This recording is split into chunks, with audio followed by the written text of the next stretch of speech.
জাতীয় থেকে আন্তর্জাতিক, প্রান্তিক, জনপদ থেকে নগর, চারপাশে কি ঘটছে এই মুহূর্তে তা নিয়ে আমাদের আয়োজন এখন চারদিক।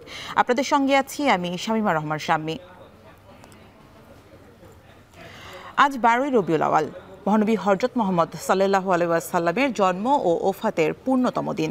দিনটি মুসলিম উম্মার পবিত্র ঈদ ও মিলাদুল নবী হিসেবে পালন করে আসছে। দেশের বিভিন্ন স্থানে জশ্নে জুলুস সহ ধর্মীয় ভাব গাম্ভীর্যের সাথে দিবসটি পালিত হচ্ছে।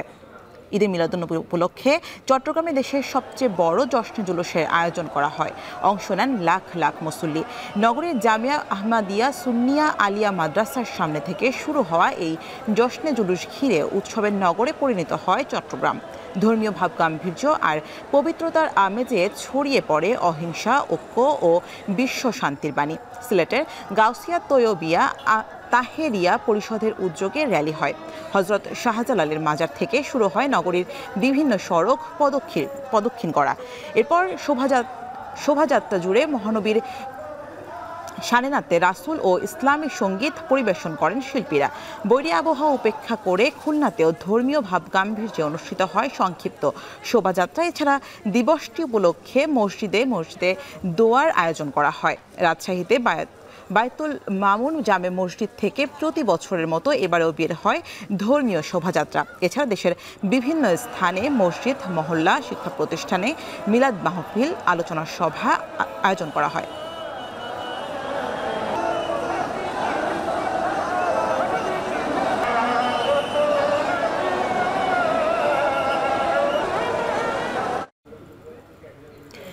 জনগণের অংশগ্রহণ ছাড়া সংস্কার সম্ভব নয়, যার জন্য প্রয়োজন একটি গ্রহণযোগ্য নির্বাচন দেওয়ার জন্য যে সংস্কার ও পরিবর্তন সেটি এখন করতে হবে বলে জানিয়েছেন বিএনপির মহাসচিব মির্জা ফখরুল ইসলাম আলমগীর।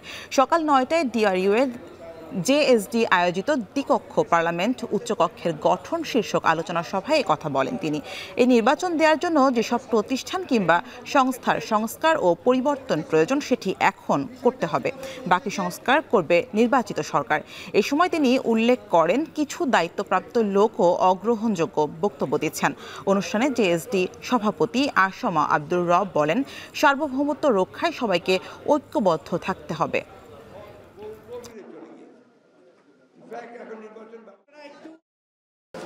মৌলিক যে পরিবর্তন আনবে সেই পরিবর্তনগুলো বাগানবেন যেটাই বলি না আমরা, সেটা কখনোই জনগণের মতামত ছাড়া সম্ভব নয় এবং তার জন্য একমাত্র জায়গা হচ্ছে পার্লামেন্ট। সুতরাং পার্লামেন্ট নির্বাচন করতে হবে, সেটা যেন একেবারে অত্যন্ত অবাধ সুষ্ঠুভাবে হয়। সেই জন্য আমরা বলেছি যে একটা নিরপেক্ষ সরকারের অধীনে সেই নির্বাচন হতে হবে। যারা নির্বাচিত হবেন তারা সিদ্ধান্ত নেবেন যে কোন পরিবর্তনগুলো দরকার। এটা কি আপনার শুধু পরিবর্তনের দরকার না, আবার নতুন করে লিখতে হবে? অনেকে প্রশ্ন নিয়ে আসছেন আজকে, নতুন করে লিখতে হবে নাকি একেবারেই বাতিল করে দিয়ে নতুন সংবিধান আনতে হবে, সেটা সেই পার্লামেন্টই সিদ্ধান্ত নেবে আমরা বিশ্বাস করি। বিগত সরকারের আমলে আওয়ামী লীগের বাইরের সব চিকিৎসকদের প্রতি বৈষম্য করা হয়েছে, পদোন্নতি থেকে শুরু করে তাদের প্রতি অবিচার করা হয়েছে বলে দাবি করেছে জামায়াত ইসলামী। সকালে শাহবাগে ফজিলাতুন্নেসা কনভেনশন সেন্টারে চিকিৎসক সম্মেলনে একথা বলেন বক্তারা। এ সময় তারা আরও বলেন, বিগত সরকারের আমলে দলীয় ডাক্তারদের বাইরে বাকি সবাই নির্যাতনের শিকার হয়েছেন। সেটি রাজধানী থেকে শুরু করে সর্বত্রই এমন একই চিত্রই দেখা গেছে। বৈষম্য বিরোধী আন্দোলনে অনেক ডাক্তার কাঁধে কাঁধ মিলিয়ে চিকিৎসা সেবা দিয়ে গেছেন। আগামী দিনে উন্নত চিকিৎসা সেবা নিশ্চিতে ন্যাশনাল ডক্টরস ফোরাম সর্বদা কাজ করে যাবে বলে প্রত্যয় ব্যক্ত করেন তারা। এ সময় ছাত্র আন্দোলনে আহতদের আর্থিক সহায়তা করে এনডিএফ।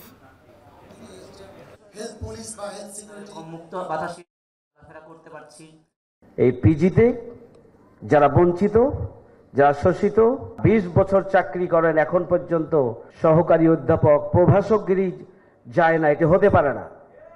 এই বৈষম্য পিজিতে আমরা মেনে নেব না। শুধু পিজি নয়, বাংলাদেশের সমস্ত বিশ্ববিদ্যালয়, মেডিকেল বিশ্ববিদ্যালয়, মেডিকেল কলেজ থেকে শুরু করে সব জায়গায় তালিকা তৈরি করে উপযুক্ত পদক্ষেপ দ্রুততম সময়ের মধ্যে করে কর্তৃপক্ষকে তাদের ন্যায্য অধিকার দেওয়ার জন্য আপনাদেরকে পদক্ষেপ গ্রহণ করতে হবে।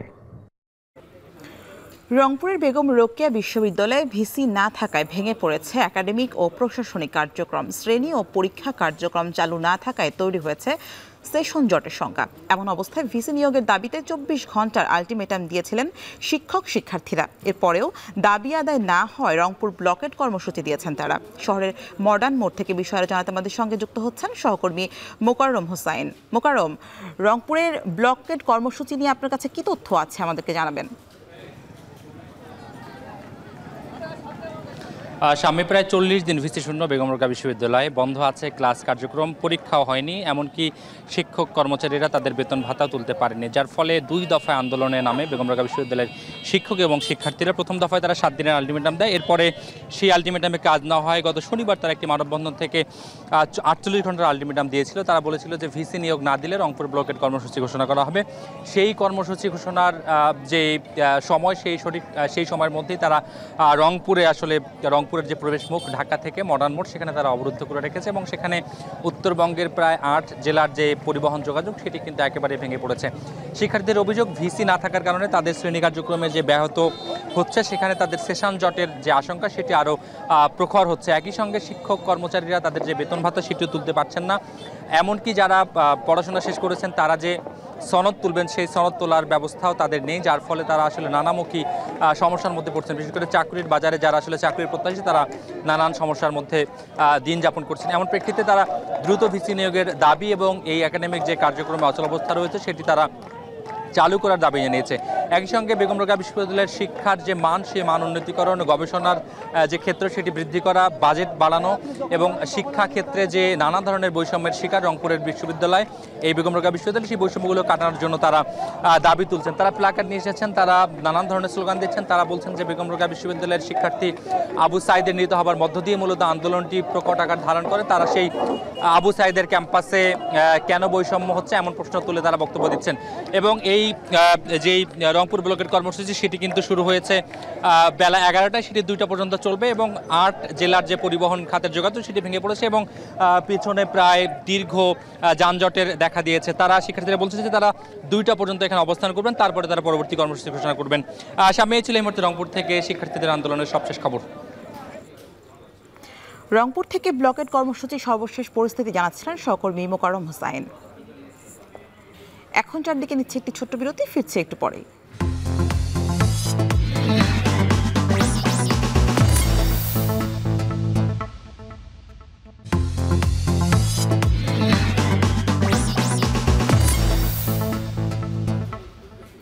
বিরতির পর ফিরে এলাম, আপনারা দেখছেন এখন চারদিক।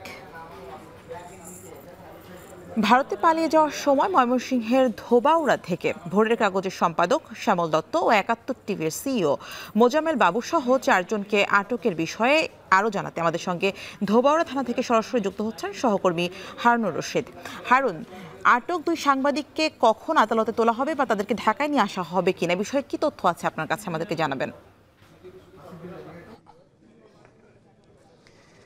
৭১ টিভির সিইও মোজাম্মেল বাবু এবং দৈনিক ভোরের কাগজের সম্পাদক শ্যামল দত্ত এবং ৭১ টিভির সিনিয়র রিপোর্টার জেমসন মাহবুব সহ 4 জনকে ধোবাউড়া থানায় এই মুহূর্তে রাখা হয়েছে এবং সেখানে প্রাথমিক জিজ্ঞাসাবাদ শেষে তারা এখনও ধোবাউড়া থানায় অবস্থান করছেন। এবং আমরা পুলিশের সাথে কথা বলে যতটুকু জানতে পেরেছি যে ঢাকা ডিবির তেজগাঁও জোনের একটি টিম কিন্তু ধোবাউড়া থানার উদ্দেশ্যে পথে রয়েছে। তারা এই ধোবাউড়া থানায় আসলেই তাদের কাছে হস্তান্তর করা হবে বলে আমাদেরকে নিশ্চিত করেছেন ময়মনসিংহের অতিরিক্ত পুলিশ সুপার যিনি এখানকার দায়িত্বে রয়েছেন। তিনি আমাদেরকে যেটি বলেছেন যে ডিবির টিম আসলেই তাদের কাছে কিন্তু তাদেরকে তুলে দেওয়া হবে এবং এই ডিবির টিমের সাথে তাদের বিরুদ্ধে যে মামলা হয়েছে সেই মামলার আয়ও আছেন বলে আমরা জানতে পেরেছি। তবে আমি যদি একটু বলে রাখি, এটি হচ্ছে যে মোজাম্মেল বাবু এবং ভোরের কাগজের সম্পাদক শ্যামল দত্ত তারা কিন্তু ভারতে যাওয়ার উদ্দেশ্যেই ধোবাউড়া এসেছিলেন এবং তারা একটি পক্ষের সাথে যোগাযোগ করে এসেছিলেন আমরা যতটুকু জানতে পেরেছি স্থানীয় জনগণ এবং পুলিশের সাথে কথা বলে, এবং যে পক্ষটি তাদেরকে ভারতে পালিয়ে যেতে সহায়তা করার কথা ছিল তারাই কিন্তু বিট্টে করেছে বা তারাই তাদের বিরুদ্ধে অবস্থান নেওয়ার কারণেই আজকে তারা এখানে আটক হয়েছেন বলে ধারণা করা হচ্ছে। এবং পুলিশ এবং স্থানীয়রা যেটি বলছেন যে তারা গতকাল রাত 10:30 বা 11টার দিকে ধুবাউড়া আসেন এবং ধুবাউড়ার গোয়াতলা বাজার এলাকায় আসলেই 10-12 জনের একটি টিম যারা মোটরসাইকেলে গোয়াতলা বাজারে এসে অবস্থান করছিল এবং তাদের প্রাইভেট কারটিকে তারা থামিয়ে দেয় এবং থামিয়ে দেওয়ার পর কিন্তু প্রাইভেট কার থেকে তাদেরকে মোটরসাইকেলে করে শহরের ধুবাউড়া এবং আশপাশের বিভিন্ন জায়গায় নিয়ে যায়। সর্বশেষ ভোরবেলায় তাদেরকে ধুবাউড়ার দর্শা এলাকার একটি খোলা মাঠে তাদেরকে ছেড়ে চলে যায়। পরে পুলিশ সেখান থেকে তাদেরকে উদ্ধার করে ধুবাউড়া থানায় নিয়ে আসে। এই মুহূর্তে ধুবাউড়া থানায় তারা অবস্থান করছেন এবং ঢাকার ডিবির টিম আসা পর্যন্ত তারা এখানে থাকবেন এবং ঢাকা থেকে ডিবির টিম আসলে তাদেরকে কিন্তু ঢাকায় নিয়ে যাওয়া হবে বলে আমাদেরকে পুলিশের পক্ষ থেকে জানানো হয়েছে। তো এই ছিল আমার কাছে ময়মনসিংহের ধুবাউড়া থানা থেকে সর্বশেষ। ময়মনসিংহ থেকে আমাদের সঙ্গে যুক্ত ছিলেন সহকর্মী হারুনুর রশিদ। দেখছেন এখন চারদিক। সমুদ্রের নিম্নচাপের প্রভাবে আজও বেশ কিছু জায়গায় থেমে থেমে বৃষ্টি অব্যাহত রয়েছে। এতে তৈরি হয়েছে জলাবদ্ধতা, ভোগান্তি বেড়েছে জনজীবনে। 3 দিন ধরে বৃষ্টি অব্যাহত রয়েছে। যশোরে রেকর্ড করা হয়েছে 213 মিলিমিটার বৃষ্টিপাত, যাতে প্লাবিত হয়েছে যশোর পৌর শহরের নিম্নাঞ্চল। তলিয়ে গেছে বেজপাড়া, টিবি ক্লিনিক পাড়া, স্টেডিয়াম পাড়া, শঙ্করপুর, মিশন পাড়া, উপশহর, চাচড়া সহ বেশ কিছু এলাকা। এছাড়াও পানিতে ডুবে গেছে বসতবাড়ি। এদিকে টানা বৃষ্টিতে নাকাল সাতক্ষীরাবাসীও। বৃষ্টিতে শহরের 10টির বেশি এলাকায় জলাবদ্ধতা তৈরি হয়েছে। বৃষ্টিপাত পানিবন্দী হয়ে পড়েছেন লক্ষাধিক মানুষ। এছাড়া ডুবে গেছে জেলার বিভিন্ন উপজেলার শত শত হেক্টর জমির ফসল এবং মাছের ঘের। বাঁধের বেশ কিছু অংশে দেখা দিয়েছে ফাটল। এদিকে বরিশালে বৃষ্টি কিছুটা কমলেও নগরীর বটতলা, মুন্সি গ্যারেজ, বগুড়া রোড, কালীবাড়ি রোড সহ বেশ কিছু সড়কে জমে আছে পানি। বেশিরভাগ ড্রেন বন্ধ থাকায় পানি নামতে সময় লাগছে।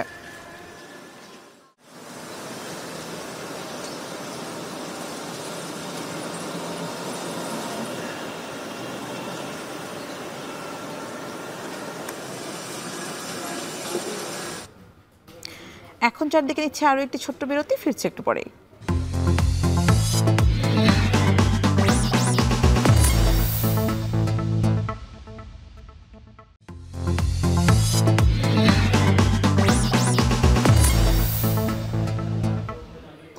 বিরতির পর ফিরে এলাম। আপনারা দেখছেন এখন চারদিক। এবারে দেশের বাইরের খবর।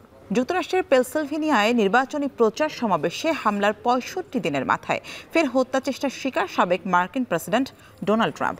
স্থানীয় সময় রোববার ফ্লোরিডার ওয়েস্ট পাম বিচ এলাকায় নিজের মালিকানাধীন গলফ মাঠে স্ট্যাম্প খেলার সময় বন্দুক হামলার ঘটনা ঘটল। ট্রাম্পকে হত্যা চেষ্টায় এই হামলা চালানো হয়েছে বলে জানিয়েছে দেশটির গোয়েন্দা সংস্থা FBI। ট্রাম্প নিরাপদে আছেন বলে জানা গেলেও তার নিরাপত্তার দায়িত্বে থাকা সিক্রেট সার্ভিসের সক্ষমতা নিয়ে প্রশ্ন এখন মার্কিনীদের মনে। এরই মধ্যে হামলার ঘটনায় বন্দুকসহ সন্দেহভাজন একজনকে আটক করা হয়েছে। তদন্ত শুরু করে দিয়েছে FBI। এমনকি চাঞ্চল্যকর ঘটনায় উত্তাপ ছড়িয়ে পড়েছে মার্কিন রাজনীতিতে। এ অবস্থায় যুক্তরাষ্ট্রে রাজনৈতিক সহিংসতার কোনো স্থান নেই বলে বিবৃতি দিয়েছে মার্কিন প্রেসিডেন্ট জো বাইডেন। এছাড়া ট্রাম্পকে নিরাপদে রাখার প্রচেষ্টায় সফল হওয়ার তার নিরাপত্তা রক্ষীদের ধন্যবাদও জানান তিনি। অন্যদিকে ট্রাম্প নিরাপদে আছেন বলে জানাতে পেরে কিছুটা স্বস্তিতে আছেন বলে জানিয়েছেন প্রতিদ্বন্দ্বী প্রেসিডেন্ট প্রার্থী কামালা হ্যারিস।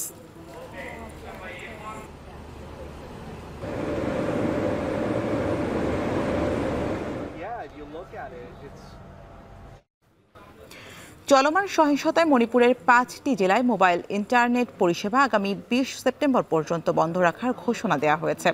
রাজ্যের আইনশৃঙ্খলা পরিস্থিতি নিয়ন্ত্রণে আনতে এই নির্দেশ দেন মুখ্যমন্ত্রী বীরেন সিং। রাজধানীর ইম্ফলের পূর্ব ও পশ্চিম, থৌবল, বিষ্ণুপুর এবং কাকচিং জেলায় মোবাইল ইন্টারনেট সেবার উপর নিষেধাজ্ঞা আরও 5 দিন বাড়ানো হয়। যদিও এসব জেলায় কয়েক ঘন্টার জন্য শিথিল করা হয়েছে বিদ্যমান কারফিউয়ের বিধিনিষেধ। গেল 12 সেপ্টেম্বর পর্যন্ত মণিপুরের বিভিন্ন জেলায় 5 দিন ব্রডব্যান্ড ইন্টারনেট পরিষেবা বন্ধ ছিল।